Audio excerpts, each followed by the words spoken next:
अस्सलाम वालेकुम dear student. आज का हमारा टॉपिक है मैन्युफैक्चरिंग ऑफ जिप्सम प्रोडक्ट, यानी इसके बारे में जिप्सम प्रोडक्ट के बारे में पढ़ेंगे। जिप्सम प्रोडक्ट किस तरह तैयार होता है। तो सबसे पहले है कैल्सिनेशन। कैल्सिनेशन क्या होता है? Process of heating gypsum for manufacturing plaster, यानी प्लास्टर को मैन्युफैक्चर करने के लिए जो हीटिंग प्रोसेस यूज़ होता है उसको कहते हैं कैल्सिनेशन। उस प्रोसेस को कहते हैं कैल्सिनेशन। कैल्सिनेशन हमारे पास process of heating gypsum for manufacturing plaster is known as calcination. When gypsum loses part of water and changes to calcium sulfate hemihydrate, इसका मतलब ये है कि जब जिप्सम यानी कैल्शियम सल्फेट डाईहाइड्रेट उससे लॉस ऑफ वाटर हो जाता है तो हमारे पास कैल्शियम सल्फेट हीमीहाइड्रेट बन जाता है। हीमी का मतलब है हाफ, क्योंकि उससे हाफ वाटर मालिक्यूल लॉस हो जाता है जिसकी वजह से हीमीहाइड्रेट बन जाता है। फिर अब हम पढ़ते हैं फर्दर हीटिंग। जब हम इस कैल्शियम सल्फेट हीमाइड्रेट को मज़ीद हीट देते हैं तो हमारे पास मज़ीद वाटर लॉस होता है और फिर हमारे पास एक एनहाइड्रेट हेक्सागोनल एनहाइड्रेट बन जाता है जो कि हमारे पास सॉल्युबल है। ऐसा मालिक्यूल बन जाता है और वो सॉल्युबल होता है। इसके बाद हम जब इसको मज़ीद हीट देते हैं तो हमारे पास ऑर्थोरहोम्बिक एनहाइड्रेट बन जाता है जो कि इनसॉल्युबल है वो मालिक्यूल। इसका मतलब ये है कि अब हम इसको जब स्ट्रक्चरली देखें तो ये हमारे पास कैल्शियम सल्फेट डाईहाइड्रेट है। इसको दो वाटर मालिक्यूल ये इसमें होता है। जब इसको हीट करते हैं 110 टू 130 डिग्री सेंटीग्रेड, जब हम इसको 110 से 130 डिग्री सेंटीग्रेड देते हैं तो हमारे पास कैल्शियम सल्फेट हीमीहाइड्रेट बन जाता है। ये हमारे पास हीमीहाइड्रेट है क्योंकि इससे वाटर लॉस हो जाता है। अब हमारे पास इसको जब हम मज़ीद हीट देते हैं 130 से लेकर 200 तक, इस ये इतना टेम्परेचर जब देते हैं तो हमारे पास कैल्शियम सल्फेट बन जाता है ये वाला, और ये हमारे पास कैल्शियम सल्फेट एनहाइड्रेट बन जाता है। ये हेक्सागोनल एनहाइड्रेट बन जाता है। अब हम इसको जब हम मज़ीद टेम्परेचर देते हैं 200 से लेकर 1000 डिग्री सेंटीग्रेड तक तो हमारे पास कैल्शियम सल्फेट बन जाता है, यानी ऑर्थोरहोम्बिक एनहाइड्रेट, जो कि हमने सबसे पहले पढ़ा कि फर्स्टली जब हम हीट करते हैं तो हीमीहाइड्रेट बन जाता है। ये वाला हीमीहाइड्रेट है। इसको जब मज़ीद हीट देते हैं तो हेक्सागोनल स्ट्रक्चर होता है एनहाइड्रेट बन, जो कि सॉल्युबल ये वाला। फिर हम इसको जब मज़ीद 200 से लेकर 1000 डिग्री सेंटीग्रेड तकरीबन टेम्परेचर देते हैं तो हमारे पास ऑर्थोरहोम्बिक एनहाइड्रेट, ये ऑर्थोरहोम्बिक एनहाइड्रेट ये जो कि इनसॉल्युबल है हमारे पास।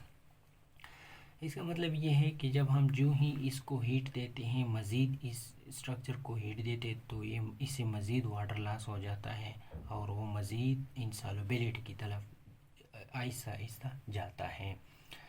रिमेनिंग वाटर जो है ना ये लॉस हो जाता है और सॉल्युबिलिटी से इनसॉल्युबल स्ट्रक्चर बन जाता है।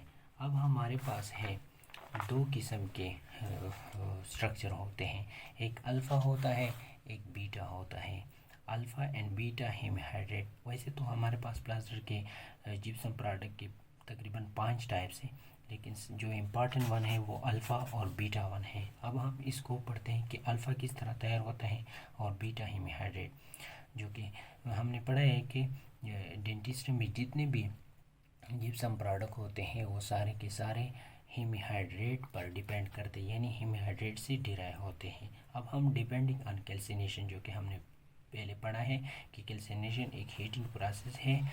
प्लास्टर को मैन्युफैक्चर करने के लिए जो हीटिंग प्रोसेस यूज़ होता है उसको कहते हैं कैल्सिनेशन। अब इस कैल्सिनेशन की बुनियाद पर हमने ही दो में डिवाइड किया है।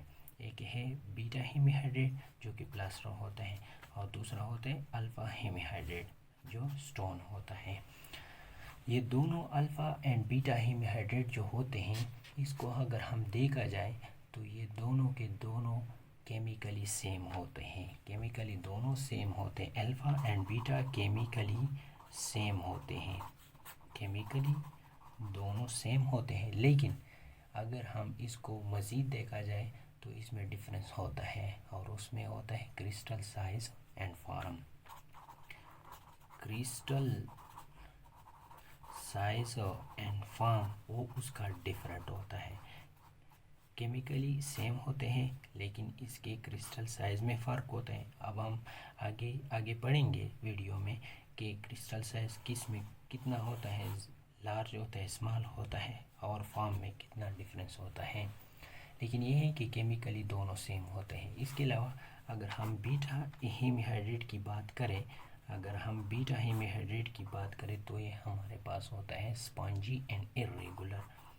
इसका स्ट्रक्चर हमारे पास स्पंजी होता है एंड इर्रेगुलर होता है। लेकिन अल्फ़ा जो होता है वो डेंस होता है एंड प्रिज्मेटिक होता है। अल्फ़ा जो होता है ये डेंस होता है एंड प्रिज्मेटिक होता है। ये प्रिज्मेटिक इसकी स्ट्रक्चर होता है, प्रिज्म लाइक होता है। एंड डेंस इसकी स्ट्रक्चर होती है।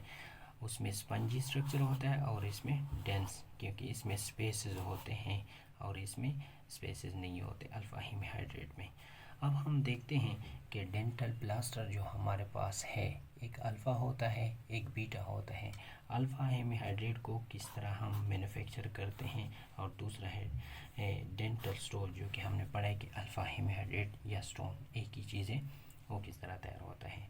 तो सबसे पहले हम डेंटल प्लास्टर को मैन्युफैक्चर करते हैं। डेंटल प्लास्टर मैन्युफैक्चरिंग की ये है कि जब जिप्सम जो होता है ये हम ओपन केटल में हीट करते हैं, तकरीबन टेम्परेचर 110 से लेकर 130 तक। जब हम इसको 110 से लेकर 130 तक टेम्परेचर देते हैं, डेंटल प्लास्टर हमारे पास तैयार होता है।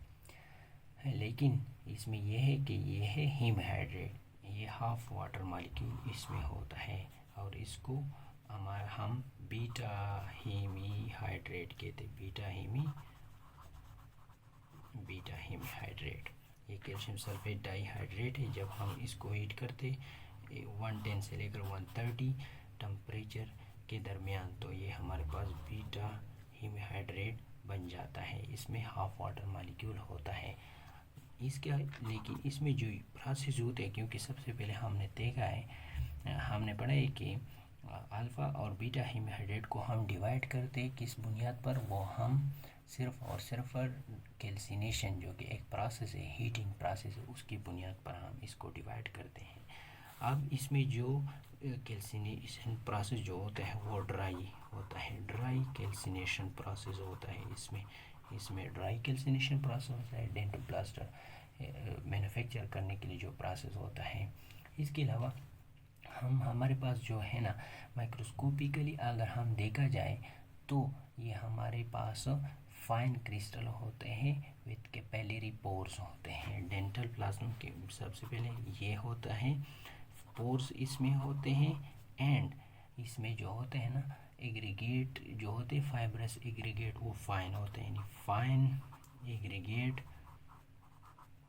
ऑफ क्रिस्टल्स होते हैं। इसमें क्रिस्टल जो स्ट्रक्चर होते हैं वो फाइन होते हैं, छोटे छोटे होते हैं, और इसमें पोर्स भी होते हैं, और प्रोसेस ड्राई कैल्सिनेशन होता है। इसके अलावा इसमें नीडल लाइक क्रिस्टल होते हैं। जब ये हम इसको जब मज़ीद ग्राउंड करते हैं इस फाइन क्रिस्टल को, तो ये हमारे पास नीडल लाइक क्रिस्टल बन जाते हैं। इस तरह क्रिस्टल बन जाते हैं, नीडल लाइक क्रिस्टल बन जाते हैं जब हम इसको ब्रेकअप करते हैं मज़ीद। इसका मतलब ये है कि दिस इम्प्रूव्स पैकिंग। ये जो नीडल लाइक क्रिस्टल हमारे पास आखिर में आ जाते हैं, ये पैकिंग में हेल्प देता है, ये पैकिंग को सपोर्ट करता है। इन्हें डेंटल प्लास्टर मैन्युफैक्चर करने के लिए हमारे पास हीट इतना यूज़ होता है, प्रोसेस ड्राई कैल्सिनेशन यूज़ होता है। इसके जो पार्टिकल्स होते हैं, पोर्स होते हैं, फाइन होते हैं। अब अगर हम इसको मज़ीद ग्राउंड करें तो ये हमारे पास नीडल लाइक होते हैं, और ये पैकिंग में हेल्प देते हैं। अब अगर हम इसको मज़ीद और देखा जाए, डेंटल स्टोन को देखा जाए कि वो किस तरह तैयार, मैन्युफैक्चरिंग ऑफ डेंटल स्टोन, जो कि हमारे पास अल्फ़ा हीमीहाइड्रेट है। ये हमारे पास अल्फ़ा हीमीहाइड्रेट है, जो कि जिप्सम प्रोडक्ट की एक और किस्म है। अगर हम इसको कैल्शियम सल्फेट डाइहाइड्रेट को 120 से लेकर 130 तक टेम्परेचर दे तो ये हमारे पास शाही अल्फ़ा हीमहाइड्रेट बन जाता है। ये अल्फ़ा हीमहाइड्रेट है। लेकिन ये है कि इधर डेंटल स्टोन को मैन्युफैक्चर करने के लिए हमारे पास एक तो स्टीम यूज़ होता है, उसमें ओपन केटल में वो प्रोसेस होता है। लेकिन ये हमारे पास है स्टीम प्रेशर ऑटोक्लेव में होता है। दूसरी ये है कि ये ऑटोक्लेव मशीन में होता है। और इधर जो हम टेम्परेचर देते हैं 120 से लेकर 130 तक टेम्परेचर देते हैं। टाइमिंग तकरीबन इसकी इतने होती है 5 to 7 आवर्स, तकरीबन इस दौरान इसको टाइम देते हैं। लेकिन ये जो डेंटल स्टोन है हमारे पास, इसकी ये क्वालिटी कि ये हमारे पास हार्डर है as compare to dental plaster, ये हार्ड होता है। और दूसरी ये है कि ये स्ट्रॉन्गर होता है।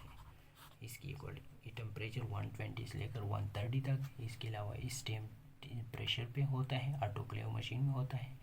और ये हमारे पास अल्फ़ा हीमहाइड्रेट बन जाता है। इसकी जो क्रिस्टल है वो हमारे पास रॉड एंड प्रिज्म फॉर्म में होते हैं। इसकी जो हमारे पास रॉड्स फॉर्म में होते हैं एंड प्रिज्म फॉर्म में होते हैं। उसकी जो है वो नीडल फॉर्म में होते हैं और ये रॉड्स और प्रिज्म फॉर्म में होते हैं। माइक्रोस्कोपिकली अगर हम इसको देखा जाए तो हमारे पास इस तरह आ जाता है ये दोनों।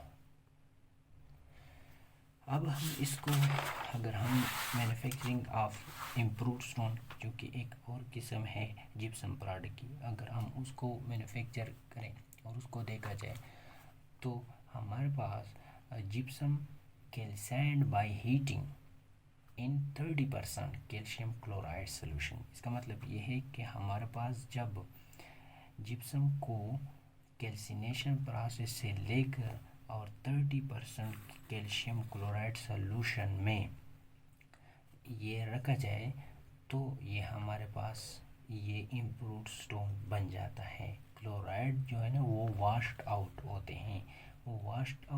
हैं और फिर हमारे पास in the presence of sodium succinate.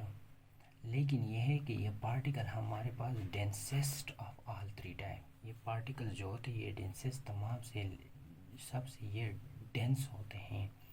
इसमें जो होते हैं ना ये डेंस होते हैं। दूसरी ये है कि ये हमारे पास जब ग्राइंडिंग को कंट्रोल किया जाए तो हमारे पास हाई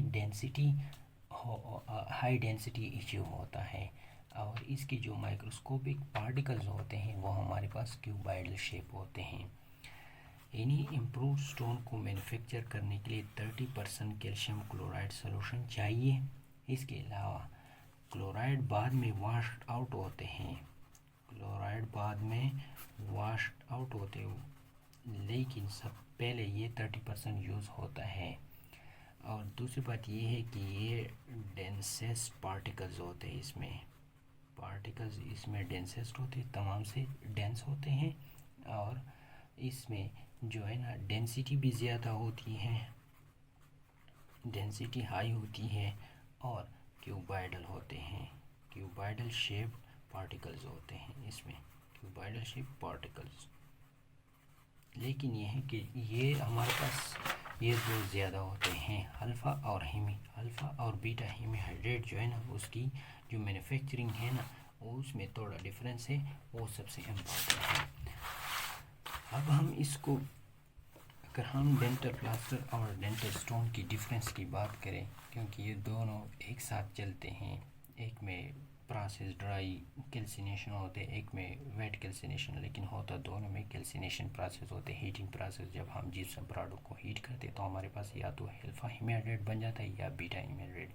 ये हमने पहले भी पढ़ा है कि डेंटिस्ट्री में जितने भी जिप्सम प्रोडक्ट है वो सारे के सारे हीमहाइड्रेट से डिराइव होते हैं। हीमहाइड्रेट का मतलब है कि जिसमें वाटर मॉलिक्यूल हाफ होता है।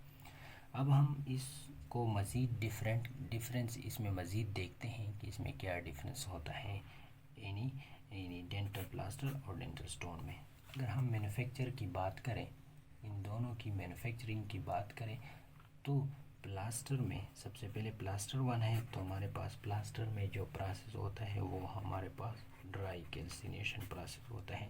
लेकिन हमारे पास जो स्टोन होता है डेंटल स्टोन, उसमें वेट कैल्सिनेशन प्रोसेस होता है। इसका मतलब ये है कि इसमें जो कैल्सिनेशन प्रोसेस होता है उसमें वाटर नहीं होते, उसमें वाटर पार्टिकल्स नहीं होते हैं, और इसमें जो होते हैं ना, इसमें वेट का मतलब है इसमें होते हैं। अच्छा, दूसरी बात, क्योंकि हमने सबसे पहले भी देखा है कि अल्फ़ा हीमीहाइड्रेट और बीटा हीमीहाइड्रेट, अल्फ़ा हीमीहाइड्रेट में जो प्रोसेस होता है वो ड्राई कैल्सिनेशन होता है। ड्राई कैल्सिनेशन उसमें ओपन केटल में होता है। लेकिन जो दूसरा बीटा हीमीहाइड्रेट है वो हमारे पास उसमें वेट कैल्सिनेशन होता है, क्योंकि उसमें स्टीम प्रोसेस होता है, स्टीम में वेटनेस होती है। अगर हम इसकी पार्टिकल की बात करें तो लार्जर एंड इर्रेगुलर इसमें होते हैं। डेंटल प्लास्टर में लार्जर होते हैं एंड इर्रेगुलर, यानी इसकी रेगुलरिटी इसमें नहीं होता है। डेंटल प्लास्टर की जो पार्टिकल हैं इसमें रेगुलरिटी नहीं होते, इसमें इर्रेगुलरली पड़े होते हैं और लार्जर भी होते हैं। लेकिन अगर हम डेंटल स्टोन की बात करें तो उसमें स्मॉलर होते हैं एंड रेगुलर होते हैं, एंड रेगुलर पार्टिकल्स होते हैं। इसमें रेगुलरिटी एक पैटर्न होता है, इसमें किसी भी पैटर्न में ये अरेंज होते हैं और स्मॉलर भी होते हैं। एक सबसे इम्पॉर्टेंट चीज़ जो कि हम डेंटल प्लास्टर और डेंटल स्टोन में देखते हैं और ये प्रॉपर्टीज़ को इफ़ेक्ट भी करता है, वो हमारे पास है water powder ratio. Water powder ratio plaster में तकरीबन 0.5 होता है, लेकिन स्टोन में 0.3 होता है। इससे ये भी डिराइव होता है, इसका मतलब ये है कि वाटर और पाउडर रेशियो जो है ना, इसको अगर हम कम रखा जाए तो इसकी स्ट्रेंथ बढ़ेगी, अगर हम इसको ज़्यादा रखा जाए तो इसकी स्ट्रेंथ कम होगी। इनवर्स रिलेशन है। वाटर पाउडर रेशियो कम होगा तो स्ट्रेंथ ज़्यादा होगा। जिस तरह की हमने पढ़ा है कि डेंटल स्टोन हमारे पास इसकी स्ट्रेंथ ज़्यादा है, इसकी स्ट्रेंथ पहले हमने देखा है कि इसकी स्ट्रेंथ ज़्यादा क्यों, क्योंकि इसमें वाटर पाउडर रेशियो कम होता है as compare to dental plaster. अच्छा, इसके बाद पोरेसिटी हमारे पास है। प्लास्टर हमारे पास पोरस होता है, इसकी पोरेसिटी ज़्यादा होता है as compare to dental stone, और ये हमारे पास लेस पोरस होता है। ये डेंटल स्टोन लेस पोरस होता है। इसका मतलब ये है कि जब लेस पोरस होगा तो इसकी स्ट्रेंथ ज़्यादा होगी, तो इसकी स्ट्रेंथ ज़्यादा होगी क्योंकि पोर्स उसमें कम होंगे। अब मैकेनिकल प्रॉपर्टीज़ की बात अगर हम करें तो स्ट्रेंथ एंड हार्डनेस, इसकी स्ट्रेंथ एंड हार्डनेस जो है ना, इसकी strength and hardness as compare to dental stone कम है, लेकिन इसकी स्ट्रेंथ एंड हार्डनेस हम अगर डेंटल प्लास्टर की बनिस्बत देखा जाए तो इसकी ज़्यादा है, क्योंकि इसमें लेस पोरस है, वाटर और पाउडर रेशियो कम है। जब वाटर पाउडर रेशियो कम होगा तो पोरेसिटी कम होगी, स्ट्रेंथ ज़्यादा होगा, हार्डनेस ज़्यादा होगा। अगर हम इसकी एप्लीकेशन की बात करें तो ये हमारे पास डायग्नोस्टिक कास्ट में यूज़ होता है, डायग्नोस्टिक कास्ट में यूज़ होता है, और ये हमारे पास मास्टर कास्ट में यूज़ होता है। ये इसकी मेन डिफरेंस है जो कि डेंटल प्लास्टर और डेंटल स्टोन दोनों में पाए जाते हैं। ये दोनों मटेरियल केमिकली आइडेंटिकल है, ये हमने पहले भी पढ़ा है। अल्फ़ा एंड बीटा हीमीहाइड्रेट हमारे पास केमिकली सेम है, ये इसमें हमने देखा है कि केमिकली दोनों सेम हैं, लेकिन केमिकली आइडेंटिकल है हमारे पास। ये केमिकली आइडेंटिकल है, लेकिन क्रिस्टल साइज फॉर्म ये पहले हमने कहा है कि डिफरेंट होता है, और इसमें डिफरेंस जो पाएंगे तो वो इस तरह हो जाता है कि इसमें स्ट्रेंथ कम है, हार्डनेस कम है बनिस्बत डेंटल स्टोन के उसमें, क्योंकि वाटर पाउडर रेशियो कम है। जब वाटर पाउडर रेशियो कम होगा तो ये चीज़ अल्टरनेटिवली ज़्यादा होगी। ये हमारे पास इनके दरमियान मेन डिफरेंस है।